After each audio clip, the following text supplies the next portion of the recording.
இன்னைக்கு நம்ம ஒரு தரமான சம்பவத்தை பற்றி தான் பேச போகிறோம். ஸோ இதுக்கு முன்னாடி வீடியோவில், அதாவது இந்த கரூர் இஷ்யூ நடக்கும்போது ஜனவரி மாதம் நம்ம விஜயண்ணனுக்கு சிபிஐ விசாரணை சம்மன் அனுப்புனாங்க. நீங்கள் ஆஜராகணும்னு சொல்லி விஜயண்ணன் 2 வாட்டி போய் ஆஜராகிட்டு வந்தார். நீங்கள் ஜனவரி மாதம் அதை பார்த்துருப்பீங்க. அந்த நேரத்தில் நான் தெளிவான ஒரு விளக்கம் நம்ம பொதுமக்களுக்கும் நம்ம தோழர்களுக்கும் நான் சொல்லியிருந்தேன். இந்த சிபிஐ சம்மன்ன்றது இந்த இஷ்யூவில், அதாவது இந்த கரூர் சம்பவத்தில் ஈடுபட்ட எல்லாருக்குமே கொடுப்பாங்க. விஜயண்ணன் மட்டும் கிடையாது, நம்ம கட்சியில் சார்ந்த அந்த மாவட்ட செயலாளர் மதியழகனுக்கு கூப்பிட்டுருந்தாங்க, நம்ம ஆனந்த் சாரை கூப்பிட்டுருந்தாங்க, நிர்மல்குமார் சாரை கூப்பிட்டுருந்தாங்க. இந்த மாதிரி கட்சியில் இருக்கிற முக்கிய நிர்வாகிகள், அதாவது அந்த ஈவெண்ட் நம்மளோட ஈவெண்ட், அதனால் நம்ம கட்சியை சார்ந்த எல்லாருமே கூப்பிடுவாங்க.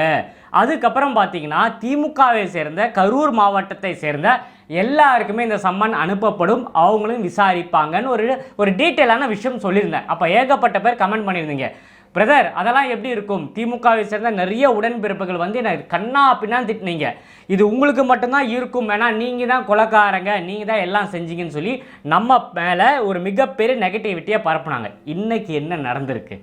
ஸோ இன்னொரு விஷயம் இந்த நேரத்தை சொல்கிறேன். விஜயண்ணனுக்கு 3வது முறையாக சம்மன் அனுப்பப்பட்டிருக்காங்க.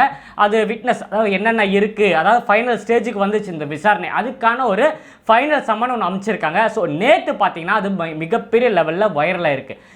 எல்லா நியூஸ் சேனல்லையும் என்ன பரபரப்பு பார்த்தீங்கன்னா, விஜய் அவர்களுக்கு சிபிஐ விசாரணை அனுப்பப்பட்டிருக்கு. ஸோ 3வது முறை விஜய் அவர்கள் ஆஜராகணும்னு சொல்லியிருக்காங்க.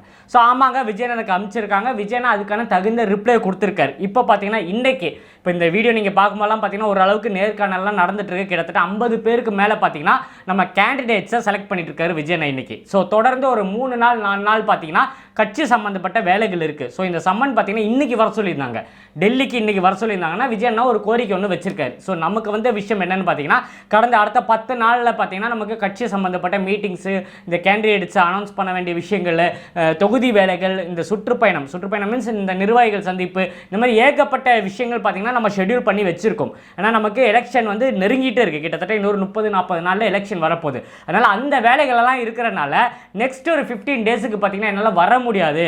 ஸோ 15 நாளைக்கு அப்புறம் பார்த்தீங்கன்னா எனக்கு ஒரு டேட் கொடுத்தீங்கன்னா அந்த டேட்டில் நான் வந்து உங்களை சந்திக்கிறேன், அதுவும் டெல்லி இல்லாமல் சென்னையில் ஏதாவது ஒரு இடம் கொடுத்தீங்கன்னா எனக்கு வந்து போகிறதுக்கு ஈஸியாக இருக்கும். நம்ம கட்சி வேலைகளும் இருக்குது. ஸோ ஈஸியாக வந்து போகிறதுக்கு ஈஸியாக இருக்கும்.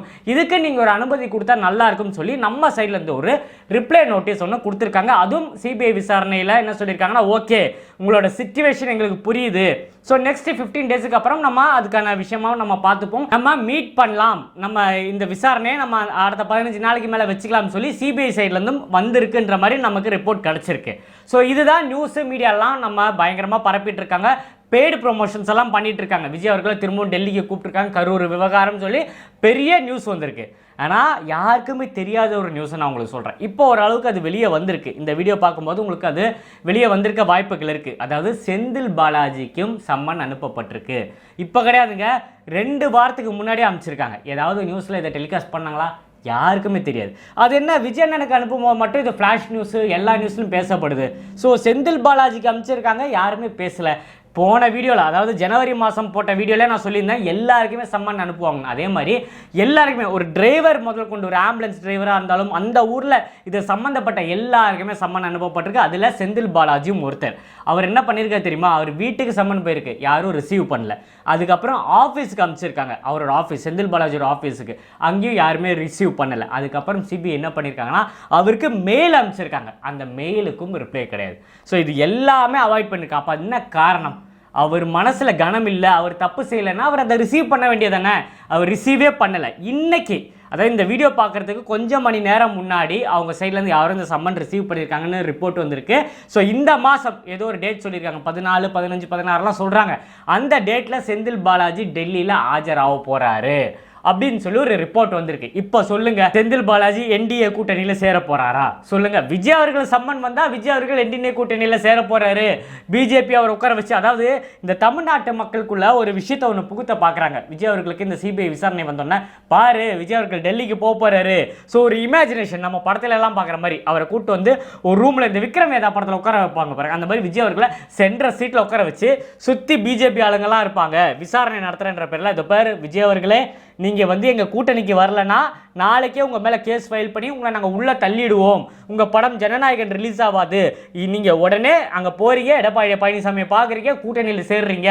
ஸோ இந்த ஒரு இமேஜினேஷன் விஜய் அவர்கள் பிஜேபி கூட கை கோர்க்க போறாருன்ற ஒரு இமேஜினேஷனை மக்கள் மத்தியில் பரப்புறதுனால இது ஒரு வேற விதமாக திமுகவும் இதில் வேலை பார்க்குறாங்க, அதிமுகவும் இதில் வேலை பார்க்குறாங்க.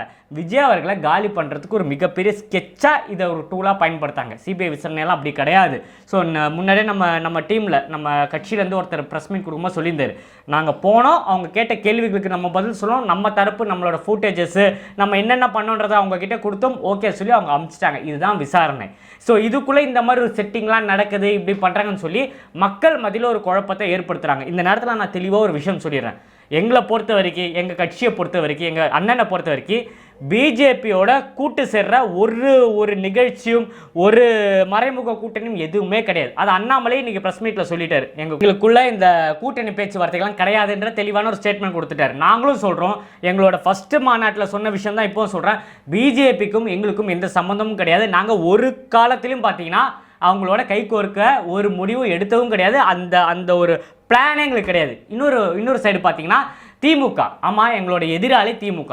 இந்த பிஜேபியும் திமுகவும் தவிர வேற எந்த கட்சி கூட வேணா எங்கள் கூட கூட்டணி நாங்கள் சேர்த்துப்போமே தவிர மீது எந்த கட்சியோடையும் நாங்கள் கூட்டணி போகிறதாகவும் ஐடியா இல்லை, எங்களுக்குள்ள கூட்டணி சேர்க்கறதாகவும் நாங்கள் ஐடியா இல்லை. ஸோ இதை தெளிவாக இந்த நேரத்தில் சொல்லிக்கிறேன். இதுக்கு நடுவில் பவன் கல்யாண் அவர்கள் கூப்பிட்டாரு, பார்த்தீங்களா விஜய் நானும் கூட்டணி போனனால தான் இப்போ ஒரு நல்ல நிலைமையில் இருக்கேன்னு சொல்லி பேச்சுவார்த்தை நடத்தினாங்க. இதெல்லாம் ரூமர்ஸ்.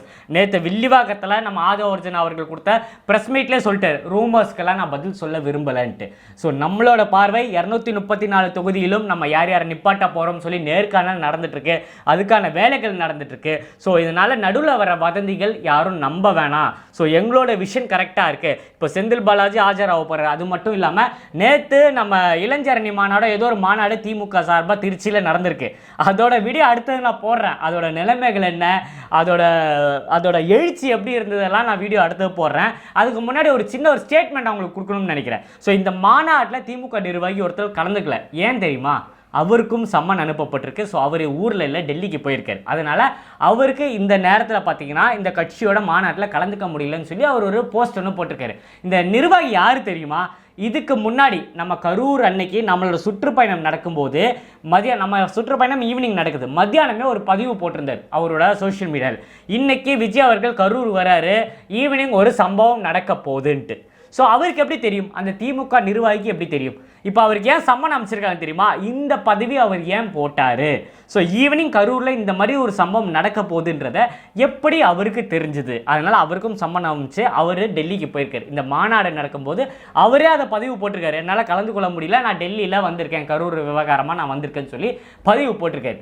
ஸோ அவருக்கும் சம்மன் அமைச்சிருக்காங்க. அது மட்டும் இல்லாமல் நம்ம செந்தில் பாலாஜியோட டிரைவரோ அசிஸ்டன்ட் பிஓ நமக்கு ரீசெண்டாக வந்த ஒரு யூடியூப் சேனலில் கொடுத்த இன்டர்வியூ பார்த்தேன். இன்டர்வியூவில் அந்த ஆங்கர் அவர் சொல்றாரு, இந்த மாதிரி செந்தில் பாலாஜியோட கூட இருக்கிறவர் பார்த்தீங்கன்னா கரூரில் இருக்கிற எல்லா ஆம்புலன்ஸ் டிரைவருக்கும் பார்த்தீங்கன்னா அக்கௌண்ட்ல ஜிபே மூலமா பணம் அமைச்சிருக்காரு. ஸோ இந்த நேரத்தில் எல்லாருமே அந்த இடத்துல போய் ஆஜராகணும். இது எப்படி நடந்திருக்கு? ஸோ இது எல்லாமே விசாரணை மூலமா நடந்துட்டு இருக்கு. இது ஒரு மிகப்பெரிய பிளாஸ்டாக இருக்க போது தமிழ்நாட்டு மக்களுக்கெல்லாம் இதை நீங்கள் தெரியப்படுத்துங்க. இந்த வீடியோ எல்லாருக்குமே கொண்டு போய் சேர்த்துருங்க. ஸோ மக்களுக்கு தெரியணும் என்னென்ன நடக்குது. வெளியிலேருந்து பார்க்கும்போது விஜய் அவர்களுக்கு மட்டும் சிபிஐ விசாரணை, விஜய் அவர்களுக்கு மட்டும் சம்மன், விஜய் கூட இருக்கிற நிர்வாகிகளுக்கு மட்டும் சம்மன், அவங்க நிர்வாகிகள் ஏதோ நம்ம தான் இந்த தப்பு பண்ண மாதிரியும் நம்ம தான் எல்லாத்துக்கும் காரணன்ற மாதிரி ஆன்லைன் ஃபுல்லாக பரப்பிட்டு இருக்காங்க. ஸோ அவங்களுக்கு ஒரு தெளிவான விளக்கத்தை கொடுக்கறது தான் என்டிஏ கூட்டணியில் நாங்கள் சேரவே இல்லைங்க, அது இப்போவும் சொல்லிக்கிறேன். ஸோ பிஜேபி கூட ஒரு காலத்திலும் எங்கள் தலைவர் தளபதி கை கோர்க்க மாட்டாருன்றத தெளிவாக சொல்லிட்டாரு. அதில் மாற்று கருத்தே கிடையாது. நம்ம எதிர்க்கிறது தமிழ்நாட்டில் சட்டமன்ற தேர்தல் நடக்குது, திமுகவை நம்ம கடுமையாக விமர்சனம் பண்ணுறோம், அவங்கள தான் எதிர்க்கிறோம். இந்த நிமிஷம் வரைக்கும் எங்களோட கூட்டணிகள் எந்த பேச்சுவார்த்தையும் நடக்கலை.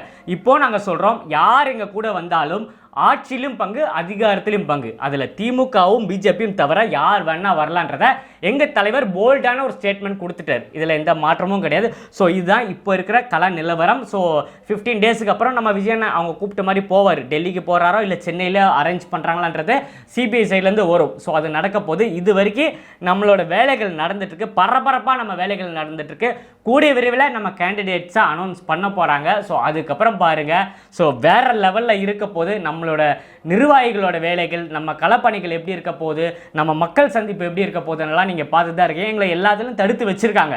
இந்நேரம்லாம் விஜயனம் பரபரப்பாக எல்லா ஊருக்கும் போயிருப்பார். எல்லாத்தையும் தடுத்து நிற்க வச்சு இந்த கரூர் இன்சிடென்ட்னால பாருங்கள் எங்கள் கட்சியை ஃபுல்லாக எப்படி முடக்கணுமோ அந்த அளவுக்கு பிளான் போட்டு நிற்க வச்சுருக்காங்க. ஸோ இப்போ நான் சொல்லும்போது உங்களுக்கு ஓரளவுக்கு தெளிவான விளக்கம் புரிஞ்சிருக்கும். அவர் அந்த விஷயம் சொல்லும்போது எனக்கே ஷாக்கிங்காக இருந்தது. என்னது கரூரில் இருக்கிற ஆம்புலன்ஸ் டிரைவர் எல்லாருக்கும் அக்கௌண்ட்டில் பணம் போட்டிருக்காங்களா?